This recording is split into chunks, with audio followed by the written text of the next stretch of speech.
Guys, Captain Paul here, and I've made a lot of mistakes in my life, but this is probably one of the biggest ones that I made in a while.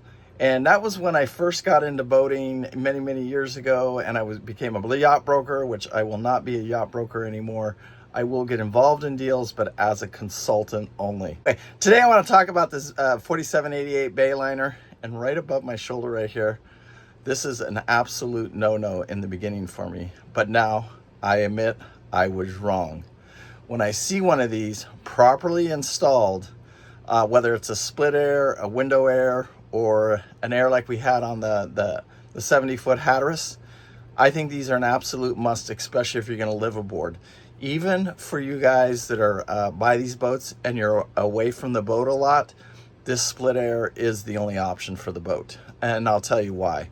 What happens a lot is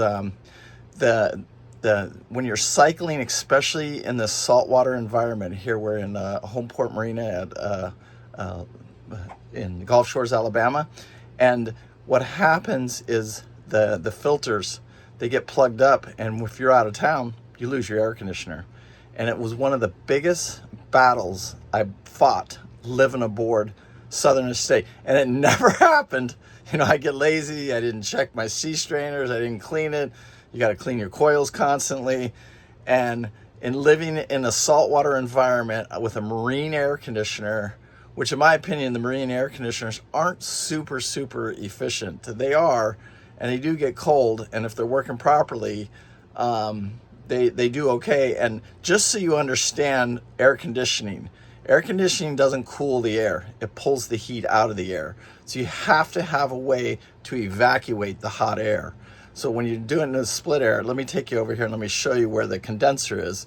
And that's the key to all of this. And when you're like the marine air conditioners, the condenser part of it's built into the bottom of the boat, and then it runs through cycling pumps. Well, when that water flow slows down, or there's not enough water flow getting across there to remove the heat out of the coils and then back out into the ocean water, that's what causes problems. And it causes a lot of problems.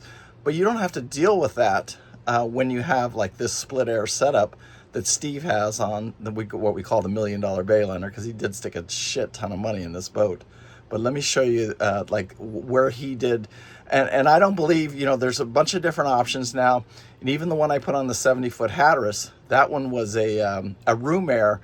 But what I learned, a huge lesson on that one, you can't buy the cheap one. You've got to buy the very expensive one, the heat pump one, that cost over $1,000.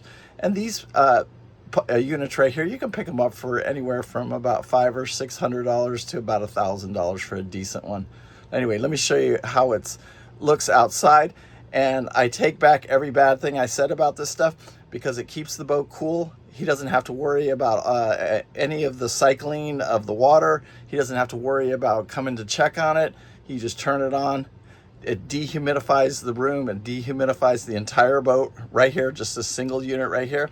Now he did lose, there's a cabinet across here. You saw it on Mike and Pam's boat. There's a cabinet right here. He loses that cabinet, but he mounts this split air, and let me show you the outside installation because it is pretty clean. See right here, this is the dinghy. It's in the same exact spot as it is on just about all of these boats. But that's where he mounted the condenser, and that's where the hot air comes out of that right there, that fan right there. It comes through the coils, and then it comes out of there. Just a clean install. So up here at the helm, I don't even see it really. It's just kind of hidden away. So I like that. So over here on this Bayliner, which is the one I brought in from 2,000 miles, we will probably switch that out, and we'll probably put one of these split airs into this one, doing the same exact installation that's on this boat right here for maintenance and to keep the boat in this environment, because it's not really super hot here. It does get hot. It gets 90 degrees, but it gets 90% humidity, so it's just as important to keep that humidity out of the boat. My failures, your success, that's all that matters. And for you guys that do this, you will be handsomely rewarded, and you don't even have to deal with the shortcomings that I do. And I don't believe in removing your old marine air conditioners, because you're going to use those in tandem with this air conditioning system here.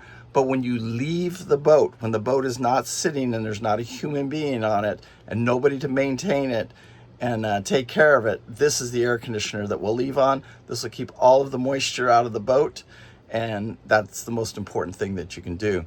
So anyway, peace out. I want to hear in the comments, what do you guys think, especially you guys that live aboard?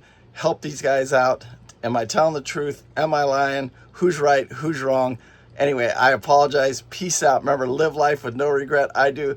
And I hope that these videos help you guys, especially you new buyers out there looking.